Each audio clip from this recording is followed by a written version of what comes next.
নমস্কার, আমি অর্ঘ্য মাইতি। নমস্কার, আমি Soma Saha. The power of astrology আজকের এই অনুষ্ঠানে আপনাদের সকলকে স্বাগত। আজকের অনুষ্ঠানে সর্বপ্রথম কৃতজ্ঞতা জানাই মিস্টার দেবব্রত চৌধুরী, কর্ণধার, ফিউশন কোজেন, বারাসাত ব্রাঞ্চ, আমাদের এই প্রোগ্রামে খাদ্য এবং পানীয় সরবরাহ করার জন্য। আজকে যে প্রোগ্রামটি অনেক স্টুডেন্টদের নিয়ে, যেই স্টুডেন্টরা রিসেন্টলি যে সকল পরীক্ষা হয়েছে সেই পরীক্ষায় তারা সফলভাবে উত্তীর্ণ হয়েছেন, অনেক স্টুডেন্টদের মতন, হয়তো আপনার বাড়ির ছেলে মেয়েদের মতনই, কিন্তু এই সকল স্টুডেন্টরা কিন্তু স্যারের সান্নিধ্যে অর্থাৎ সায়েন্টিফিক অ্যাস্ট্রোলজির সান্নিধ্যেও এসেছেন এবং সেই গাইডলাইন্সেই চলছেন এবং এগিয়ে চলেছেন এবং উত্তীর্ণ হয়েছেন সফলভাবে। সুতরাং সায়েন্টিফিক অ্যাস্ট্রোলজির সান্নিধ্যে কেন আসলেন এবং তার কি প্রভাব পড়লো তাদের এই পরীক্ষায় সঠিকভাবে উত্তীর্ণ হবার জন্য এবং তাদের বিষয়ের দিকে সঠিকভাবে তারা এগিয়ে যাচ্ছে সেই দিকেও, সেটাই সবকিছু নিয়ে আমরা তাদের মুখ থেকেই জেনে নেব আজকে এই প্রোগ্রামে। সুতরাং একে একে আমরা আগে পরিচয় পর্বটা সেরে নেব। প্রথমে তোমার থেকে, তোমার নাম? আমার নাম স্নেহা চক্রবর্তী। তুমি কি করছো এখন, কি পড়াশোনা করছো? আমি WBCS এর জন্য পড়াশোনা করছি। আচ্ছা, তোমার নাম? আমার নাম দেবাত্রিজা সাহা। একটু জোরে একটু বলবে? জোরে। আমি WBJEE পরীক্ষা দিয়েছি এবং ক্লাস 12 কমপ্লিট হয়েছে সেন্ট মেরিজ আর্কেডিয়ান স্কুল থেকে। স্কুল থেকে মানে কত পার্সেন্ট পেয়েছিলে মোটামুটি? আমি 89% পেয়েছি। আচ্ছা, 89। CBSE। নমস্কার, আমার নাম সৌভিক দণ্ডপাট। আমি মেদিনীপুর থেকে এসেছি। আমি গত বছর মাধ্যমিক পরীক্ষায় 90% পেয়ে উত্তীর্ণ হয়েছি এবং বর্তমানে সায়েন্স নিয়ে 11-এ ভর্তি হয়েছি। আচ্ছা ম্যাডাম, আপনার? হাজরা। আমার নাম আরতি হাজরা, আমি একজন হাউসওয়াইফ। আচ্ছা, তো প্রথমে আমি একটা কোশ্চেন্স করব স্টুডেন্টদের সকলের জন্য, তারপর তো ম্যাডামের কাছে আসবো। ম্যাডাম অনন্য, হ্যাঁ, সেটা সেটা তো আমরা বলবোই। জানতেই হবে। কেন? ম্যাডাম কি ধরনের স্টুডেন্ট। তো ব্যাপারটা হচ্ছে তোমাদের সকলের জীবনে তো একটা অ্যাম্বিশন আছে। তো আমি আগে ফার্স্ট একটা অ্যাম্বিশন জানতে চাই যে তোমার কি অ্যাম্বিশন, কি করতে চাই জীবনে, কি করতে চাইছো, কোন দিকে এগোতে চাইছো? আমি WBCS পরীক্ষা দিয়ে উত্তীর্ণ হয়ে একটা অফিসার লেভেলের চাকরি করতে চাইছি। আচ্ছা, তোমার কি অ্যাম্বিশন আমি আছে? রিসেন্টলি WBJEE এক্সাম দিয়েছি, সেটার কলেজের কাউন্সিলিং হবে, তারপরে আমি একটু জোরে বলবে। কলেজের কাউন্সিলিং হবে, তারপরে কেমিক্যাল ইঞ্জিনিয়ারিং নিয়ে পড়তে চাই। কেমিক্যাল ইঞ্জিনিয়ারিং নিয়ে। আচ্ছা, তোমার কি অ্যাম্বিশন? আমিও WBJEE কিংবা যে পরীক্ষায় উত্তীর্ণ হয়ে কেমিক্যাল ইঞ্জিনিয়ারিং নিয়ে পড়ার রাখতে চাই। আচ্ছা, তো মেনলি তিনজন তোমাদেরকে আমি একটা কোশ্চেন করতে চাই। তোমাদের সকলে এখন তোমরা আরো বড় হচ্ছ, আরো পড়াশোনা করবে, এগিয়ে যাবে, তোমাদের সবার একটা করে অ্যাম্বিশন বললে, তাহলে সেই দিকেই তো তোমরা প্রিপারেশন নিচ্ছ, রাত দিন খাটছো, পড়াশোনা করছো, সবকিছু করছো। তো সেই যে জার্নি, সেই অ্যাম্বিশনসের দিকে তোমরা যে এগিয়ে চলেছো এবং সফলভাবে উত্তীর্ণ হচ্ছ পরীক্ষায়, এইখানে স্যারের ভূমিকা বা স্যারকে তোমরা কিভাবে পাচ্ছ? মানে স্যারকে কতটা পাশে পেয়েছো? স্যারের কাছে তো নিশ্চয়ই বাবা মারাই নিয়ে এসছেন। হ্যাঁ, সেই যে চলার পথে শুরু হয়েছে স্যারকে দিয়ে, তো এই যে চলছো সেই লক্ষ্যে স্যার পৌঁছে দেওয়ার জন্য স্যার তোমাদের পাশে কিভাবে থাকছেন? হ্যাঁ, স্যার তো আমাদের পাশে সবসময়ই আছেন। মানে যা মনের মানে যা কথা আছে স্যারকে বলে, স্যার সেটাকে কিভাবে আমরা সেটাকে আরো ভালোভাবে পড়াশোনা করে আরো সেটাতে মন দিতে পারবো। মানে ডিপ্রেশন চলে গেলেও স্যার সেটাকে মানে কিভাবে আমরা সাপোর্ট দিয়ে হ্যাঁ, তুলে ধরেন আর কি। তুলে ধরেন। আচ্ছা, তুমি বলো। তুমি কি তোমার মতামতটা একটু বলো। মানে ফার্স্টে আমার ইচ্ছা ছিল, এখানে মতামতের কোনো অপেক্ষা রাখেন, আমি হয়তো একটু ভুল বলেই ফেললাম, কেননা স্যার সত্যিই করছেন, সেই জিনিসটা কিভাবে তোমাকে মোটিভ মানে করছে? তোমার তুমি কি ফিল যে তুমি তোমার কি কিভাবে feel স্যারকে করছো? তুমি মানে সেই সাপোর্টটা স্যারের পাচ্ছ, সেটা তুমি বলো। ফার্স্টলি ক্লাস 12-এ যখন আমি পড়ছিলাম, তো তখন এক্সামে প্রত্যেক দিনের রুটিনটা আমি স্যারকে পাঠাতাম, আমি কি পড়ছি কি না পড়ছি, কোনো অসুবিধা হলে সেটা স্যার হেল্প করে দেয় এবং আমার বাহ। ফিউচারে কোনটা নিয়ে পড়লে আমার সাকসেস হবে সেটাতেও স্যার আমাকে হেল্প করেছে। তাই জন্যে আমি করতে পেরেছি, স্যার সাপোর্টটা করেছে বলেই এই আচ্ছা, এক্সামে। মানে কি নিয়ে পড়লে, মানে স্যার কি তোমাকে ইন্ডিভিজুয়ালি বলে দিয়েছে তুমি এই নিয়ে এগিয়ে চলো জীবনে? ফার্স্টে আমার অ্যাম্বিশন ছিল আমি ডক্টর হব, কিন্তু স্যার আমাকে বলেছে ওইদিকে না করে যদি আমি কেমিক্যাল ইঞ্জিনিয়ারিং সেটা নিয়ে পড়ি তাহলে আমার সাকসেসটা ভালো হবে, যেটা আমার সাকসেস হবে সেটা পড়াই উচিত, নাহলে শুধু শুধু বা এখান থেকে একটা নতুন কিন্তু আমরা দিশা স্যার দিশা দেখিয়ে দিল। দিশা খুঁজে পাওয়ার মতন অবস্থা। ভাবছিল একটা ডক্টর লাইন কোথা থেকে পুরো চেঞ্জ করে মানে এগিয়ে নিয়ে গেল। এবং মানে স্যারকে মানে স্যারের কাছে কাছে যে সারেন্ডার করা ইজ ভেরি ইম্পর্টেন্ট। আসলে কি হতে পারে তার একটা এক্সাম্পল দেবাদ্রিতা। আর তুমি বলো তোমার কি অ্যাম্বিশনস স্যারকে কিভাবে পাচ্ছো?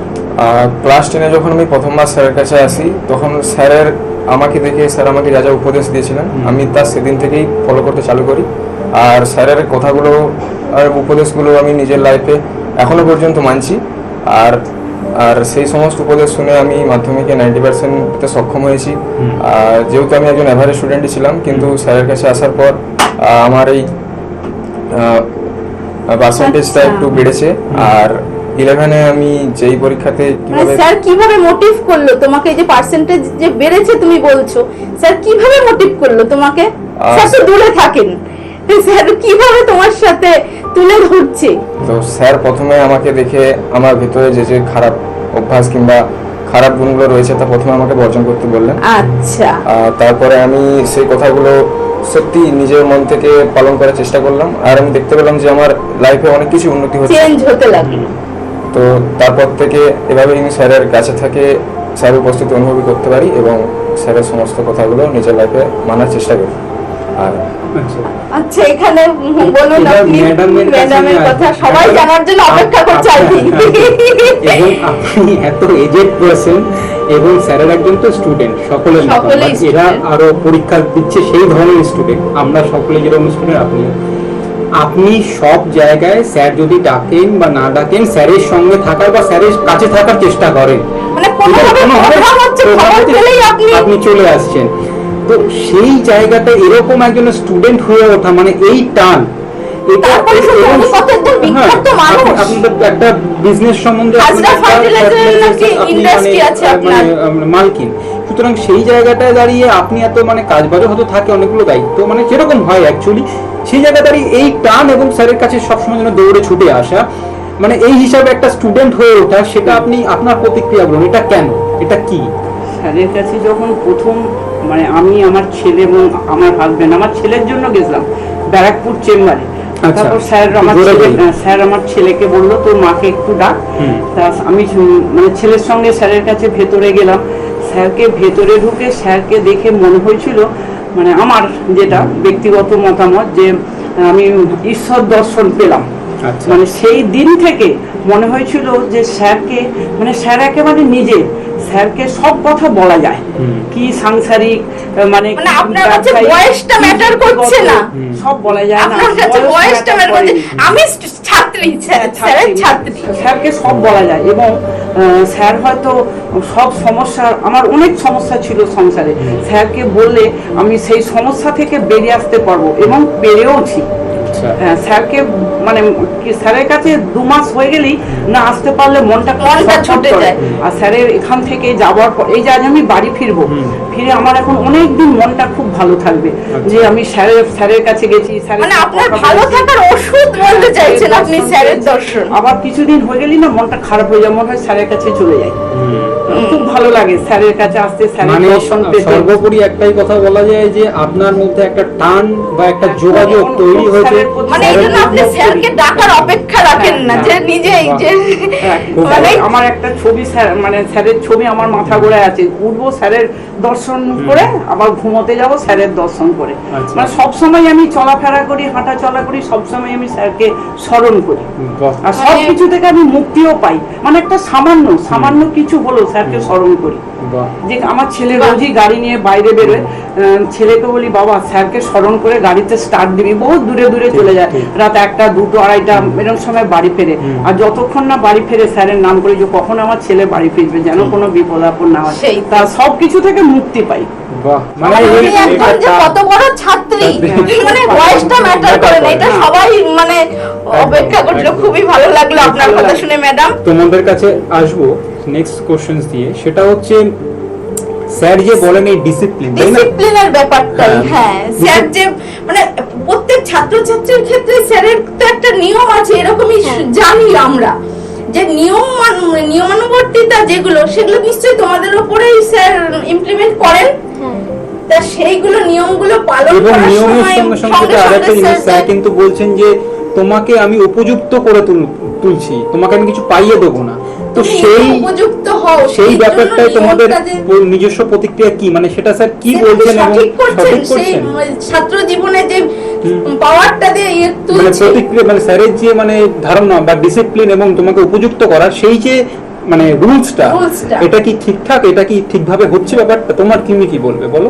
হ্যাঁ, ছাত্রী হয়ে একটা তোমার। ছাত্রছাত্রীর জীবনে ডিসিপ্লিন খুবই দরকার। হুম। তো স্যার যে আমাদের মধ্যে যে ডিসিপ্লিনটা প্রয়োগ করেছেন, তো তাতে আমাদের অবশ্যই উন্নতি হয়েছে। সেই মানে- মানে মানে- ডিসিপ্লিনটা কি হচ্ছে, মানে ডিসিপ্লিনের ফলে কি মানে উপলব্ধ করছো তোমরা? যে জিনিসগুলো হয়তো করবো এরকম হতো, তো আচ্ছা। স্যারের কাছে সেটা দেখার পর মানে স্যারের কাছে একটা পজিটিভ ভাইব পাওয়া যায়, মানে নিজেকে মনে হয় যে না আমি পারবো করতে। তো স্যার সেটাকে আরো আমাদের লড়াই করার জন্য আরো বেশি করে আমাদেরকে সাপোর্ট করে যে না তোরা পারবি, লড়াইয়ের তোদের মানসিকতাটাকে হ্যাঁ। তুলে ধরে আরো। পথ দেখায় আমাদেরকে, কিন্তু বলেন যে তোর দিকে তো করতেই হবে, নিজেকে করতে হবে। আচ্ছা, তুমি কি বলবে? তো- স্যার যে উপযুক্ত করে তুলছে এই ব্যাপারটা শুনে? সকালবেলা উঠে ফার্স্ট থট আমাদের স্যারকে গুড মর্নিং উইশ করা, যেমন রাত্রেবেলা শোয়ার সময়ও তার পেছনে তো একটা কি নিশ্চয়ই কোনো ভিউ আছে স্যার, বিনা কারণে তো গুড মর্নিং এটা একটা রীতি চালু দেরি করেন করে না উঠে একদম 5:30 মধ্যে হ্যাঁ। উঠে স্যারকে গুড মর্নিং উইশ করা, আবার রাত্রেবেলা ঠিক মানে মর্নিংটা যেন আমাদের একদম সকালবেলা সুন্দরভাবে অত দেরি করে ঘুম থেকে না উঠে, সেটা একটা ডিসিপ্লিন। না হলে তো আমরা যখন তখনই উঠতে পারি। তো তারপর রাত্রেবেলা উইদিন 12:30 স্যারকে গুড নাইট উইশ করে পড়াশোনা সব কমপ্লিট করে ঘুমিয়ে পড়া। তো এটা একটা ডিসিপ্লিন। না হলে একটা টাইম যেটা দরকার পড়ার জন্য, না হলে ব্রেক হয়ে গেলে সেটা কমপ্লিট হচ্ছে না আমার। মানে তুমি এটা এগ্রি করছো স্যার যে বলছেন যে উপযুক্ত হয়ে ওঠো, ডিসিপ্লিনে থাকো এবং উপযুক্ত হয়ে ওঠো, এটা ফ্রিতে তো কোনো কিছু পাওয়া যায় মানে না। এটা তুমি এগ্রি করছো যে এই প্রসেসটা ডেফিনেটলি বা এই রুলসটা, এই সিস্টেমসটা ডেফিনেটলি মান্যতা দেওয়া উচিত এবং আমাদেরকে সেই হিসেবে চলা উচিত, তাই তো? তোমার কি তোমারও বক্তব্য? মতামতটা একটু জানাও। তো প্রথম কথা ডিসিপ্লিন। তো স্যার আমাদেরকে স্যার নিজের ছাত্রদের সকলেরই ডিসিপ্লিনে থাকার কথা বলেছেন।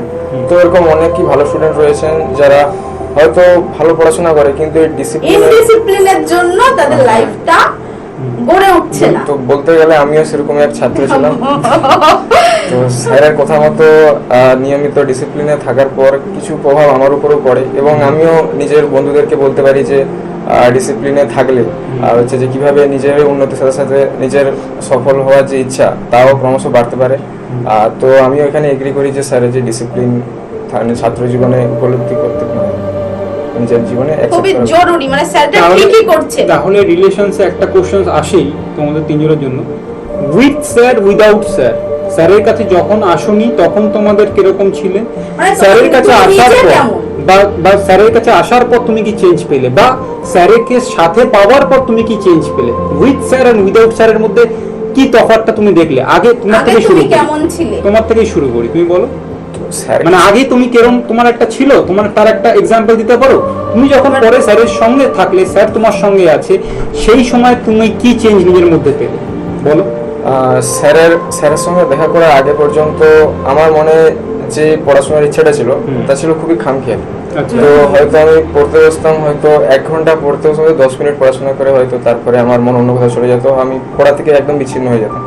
তো স্যারের সঙ্গে দেখা হওয়ার পর স্যার আমাকে প্রথমেই বললেন যে নিজের সফল হতে গেলে এই দিকে ফোকাস রাখতে হবে যে যতক্ষণই আমি পড়ি না কেন আমাকে ভালো করে পড়তে হবে, আর যেই কাজটাই করি না কেন আমাকে মনোযোগ সহকারে করতে হবে। তো তারপরে আমি বর্তমানে বিভিন্ন যেই কাজটাই করি না কেন মনোযোগ দিতে পেরেছি। তো স্যার মানে এই চেঞ্জেসটা এসছে। আচ্ছা, এখান থেকে একটা কথা জাস্ট আমার মনে হলো দেখুন। যে এই যে স্যার বললো যে স্যারের সাথে যোগাযোগ হওয়ার পরে যে আমি এরম ছিলাম, আমি এরম হয়ে গেলাম, সেটা কি শুধু যোগাযোগ হওয়ার মাধ্যমে? স্যার কিভাবে পুশ আপ করলেন না কি করলেন, জাদু ডোনা কিছু করে দিলেন যে আমি এরকম করতাম, একবার বললো মন দিয়ে পড়বি, বাবা মাও তো সবসময় বলছেন মন দিয়ে পড়বি, হ্যাঁ, কিন্তু এটা স্যার ঠিক মন কথা। দিয়ে পড়বি বললে আমি শুনতে গেলাম কেন? হ্যাঁ। শুনলে কেন তুমি হঠাৎ করে? সেই ভালোবাসা বা সেই বিশ্বাসটা কি করে আসবে? বিশ্বাসটা কি জন্য মনে হলো যে স্যার কি করলো? উইল পাওয়ারটাকে জাগানোর জন্য যে স্যারের কিন্তু একটা ব্যাপার আছে যেটা শুনেছি, রেমেডিয়াল প্রসেস তো স্যার অ্যাপ্লাই করছেনই, তার সাথে সাথে কিন্তু একটা উইল পাওয়ার জাগানোর জন্য স্যারের একটা ভোকাল টনিক আছে। সেই ভোকাল টনিকটা কি তোমরা কেউ পেয়েছো?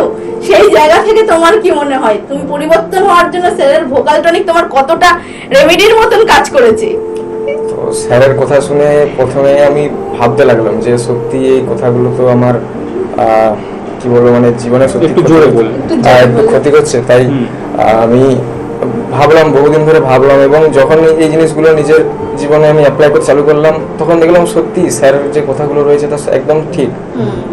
তো এভাবেই আমি ক্রমশ স্যারের কথাগুলো নিজের জীবনে অ্যাপ্লাই করছি। আচ্ছা তুমি তুমি বলো। বলো, কারণ রেমেডি তো সবাই অ্যাপ্লাই করছে, শুধু ওটা তো অন্য একটা পার্ট, কিন্তু একটা স্টুডেন্ট লেভেল, তোমরা তো এখনো খুব ছোট, তোমরা তো জগৎটাকে দেখতে শুরু করেছো সবই, তাও সেখানে নিশ্চয়ই অন্যান্য অ্যাস্ট্রোলজারদের সঙ্গে তোমাদের সেইভাবে যোগাযোগ অবশ্যই হয়নি, মা বাবার হাত ধরে স্যারের কাছে চলে এসছো, তো সেইখানে দাঁড়িয়ে একজন মানে এইভাবে তোমাদের তুলে ধরলো, কেননা অন্য কেউ বললে তোমরা শুনতে যাবেই বা কেন? স্যার কিভাবে মোটিভ করলো যে আগের তুমি কি ছিলে আর এখনকার তুমি চেঞ্জ হয়ে গেলে, কি চেঞ্জ হলে আর কেন চেঞ্জ হলে, সেটা তুমি একটু বলো, কিভাবে চেঞ্জ হলে? আগে যখন আমি পড়তে এটা হচ্ছে না কোনো কিছু কমপ্লিট করার সময়, তো আমার মন ভেঙে যেত যে এটা আর হবে না। হবে না। তো তারপরে স্যার যখন আমাকে বললো যে ওরকম মন না ভেঙে সেটার পেছনে টাইম দিয়ে বা সেটাকে যতটা ডেভেলপ করা যায় সেটাই স্যার আমাকে হেল্প করেছে করার জন্য। এরকম যেইতে আমার রেজাল্ট খুব একটা ভালো হয়নি, যেটা দরকার। তো আচ্ছা। দেন আমাকে স্যার বলেছে যে WBI এর জন্য ভালো করে প্রিপেয়ার করতে, তাহলে আমি যেটা আমার লক্ষ্য বা অ্যাম্বিশন সেটা আমি জোরে ভালো করে বলো। পৌঁছাতে পারবো। তো স্যার না থাকলে ওইটা আমার উইল পাওয়াটা আসতো না যে আবার করতে হবে। উইল পাওয়ারটা খুব জরুরি না, ঠিক আছে এরকম না, অবভিয়াসলি জরুরি, না হলে ওটা ছাড়া তো আমি কমপ্লিট কোনো কিছু আমার সাকসেস সাকসেস পেয়েছে না। না। আচ্ছা তোমার কি মনে হয় বলো? আমি স্যারের সাথে পরিচয় হওয়ার আগে তো তখন মানে নর্মালি যেমন সবাই থাকে তো সেরকমই আর কি, যে হ্যাঁ করছি করবো এরকম একটা ব্যাপার। তো মনে হয়েছে যে হ্যাঁ ঠিক আছে। তারপরে যখন উচ্চ মাধ্যমিক দেওয়ার পরে আমি যখন কলেজে ভর্তি হলাম, তারপরে আমার স্যারের কাছে আসা, তো তখন মানে স্যারের যে কথা, মানে ওই যে কথাটা শুনে মানে যেটাকে আমি ভোকাল টনিক বলে হ্যাঁ। আখ্যা দিলাম, মানে ওটা এত মানে ভেতরে পুরো একদম কাটা দিয়ে দেয় গায়ে, মানে এত সেটা কাজ করে, মানে তখন মনে হয় যে আমার একটা না এনার্জি চলে এসছে শরীরে, আচ্ছা। যে আমি করতে পারবো এবার, মানে অন্য রকমই একটা, মানে ওটা বলে বোঝানো যাবে না। আমি মানে মানে স্যারেরই একটা ছোট্ট কথা যে কখনো যে বক্সিং হয়, ফাইটার হ্যাঁ। যখন ফাইটিং করছে, কেউ তো একজন মুখ থুবড়ে পড়ে যায় না, মুখ থেকে হ্যাঁ। রক্ত পড়ছে, তখন যার আর তোমাদের এত পার্সেন্টেজ পাওয়া সেটার বলার অপেক্ষা রাখে না যে তোমরা প্রত্যেকেই ভীষণ প্রতিভা, মানে ভীষণ মেধাবী। তা কোনো মেধা বা প্রতিভা সেখানে কি কাজ করে, যখন আমাকে উঠে দাঁড়াতে হবে, আমি পড়ে গেছি, তখন তো will power টাই will লাগে না? power-টাই স্যারের প্রয়োজন। কথাতেই সেই আমাদের মানে জাগ্রতটা ভেতরে হয়। সব থেকে বেশি ইয়ে হয়ে যায়। সেই কথাতেই উইল পাওয়ারটা হ্যাঁ। জেগে ওঠে। হ্যাঁ সেই আচ্ছা ম্যাডাম, আপনার কাছে আমি আসবো, সেটা হচ্ছে স্যারের যে প্রতিভা, মানে স্যার বলতে গেলে স্যার একজন অ্যাস্ট্রোলজার, স্যার প্রচুর কর্ম করেন, আবার স্যার শিক্ষকও, আবার তার সঙ্গে স্যার এখনো অনেক পড়াশোনা করেন, আরো করে চলেছে। এই যে স্যারের ক্যারেক্টারিস্টিক্স, ঠিক আছে, যেগুলো আছে, যদি এর মধ্যে থেকে বলা হয় যে কোনো একটা পাওয়ার বা শক্তিকে, একটা গুণ বা একটা পাওয়ারকে, একটা শক্তিকে আপনি নিতে চাইবেন, আপনি কোনটাকে নিতে চাইবেন? স্যার তো শুধু অ্যাস্ট্রোলজার নয়, স্যার হ্যাঁ। বহু শুধু শিক্ষক তিনটে নয়, রকম যেটা বললাম, মানে স্যার হচ্ছে guide বহু করেন। প্রতিভা, হ্যাঁ, বহু প্রতিভার অধিকারী স্যার। তো কোন গুণটাকে আপনি বা কোন পাওয়ারটাকে আপনি নিতে চাইবেন, যেগুলো বলবেন? স্যার আমাদের মানে কি বলবো, এমন ভাবে গাইড করেন না যে আমরা এদিক ওদিক হতে পারি না, খুব ভালো গাইড করেন স্যার, এবং আমরা যদি মেনে চলি আমরা সেটা খুব ভালো করে জানি যে আমাদের উন্নতি হবেই হবে। না সেটা ঠিক আছে, আমি বলতে চাই স্পেসিফিক। স্যার মানে একজন একটা আপনার হঠাৎ করে একটা স্যার কিছু একজন- বলে যে আপনি এই গুণটা পেয়ে যাবেন স্যারের থেকে। স্যার একজন অ্যাস্ট্রোলজার, স্যার একজন শিক্ষক, স্যার একজন কর্মঠ মানুষ, কর্ম করে যাচ্ছেন, স্যার আবার পড়াশোনা নিয়েও থাকেন, অনেক পড়াশোনা তাকে করতে হয়। স্যারের এই যে গুণগুলো আছে, এই যে স্যারের ক্যারেক্টারিস্টিক্স, এর মধ্যে থেকে কোনটা আপনার বেশি ভালো লাগে? আপনি চাইছেন যে এরকম একটা পাওয়া যদি আমার না, আপনাকে একটা যদি বর দেওয়া হয় যে স্যারের একটা গুণ আপনি পাবেন, স্যারের মতো আমার মনে হয় যে স্যারের মতো এমন একজন শিক্ষক আমাদের থাকা দরকার, যিনি মানে কর্মের পথ দেখাবেন, কি করে আচ্ছা। আমরা সামনের দিকে এগিয়ে যাব, কি করে জীবনে আরো উন্নতি করব, আচ্ছা। বা কি করে মানুষ আমাদের তো বয়স হয়েছে, আমরা আর কদিন বাঁচবো, আমার ছেলে মেয়েদের ঠিক আচ্ছা। মানে তুমি বলো, মানুষ বলো। করতে পারবো, আচ্ছা। ওদের সেরকম শিখিয়ে মানুষ করতে আচ্ছা। পারবো। স্যারের কাছ থেকে যদি আমরা সেরকম এটা পেয়েওছি। বাহ, তুমি কি বলবে, তুমি কোনটা নিতে চাইবে স্যারের? কোন পাওয়ারটা নিতে বিভিন্ন চাইবে? পাওয়ারের তো মধ্যে বিভিন্ন গুণের অধিকারী তো হ্যাঁ। স্যার আমি যেই গুণটা আমার বেশি পছন্দ হতো হলো কনফিডেন্স। আচ্ছা, কনফিডেন্সটা নিতে চাইবে তুমি? কারণ অনেকে ছাত্র রয়েছে যাদের মনে অনেক বাহ। অনেক প্রশ্ন থাকে, কিন্তু তারা স্যারকে সরাসরি বলতে পারে না, কারণ তাদের মনে একটু ভয় থাকে যে স্যার অন্য কিছু কিছু বলে দেয়। হুম। তো এই যে কনফিডেন্স গুণটা আমার সত্যি স্যারের কাছ থেকে নিতে অনেক নিতে ইচ্ছা। ইচ্ছা করে, এবং স্যারকে দেখে আমি নিজেও ফিল করি যে না, এই গুণটা আমার থাকা একান্ত প্রয়োজন।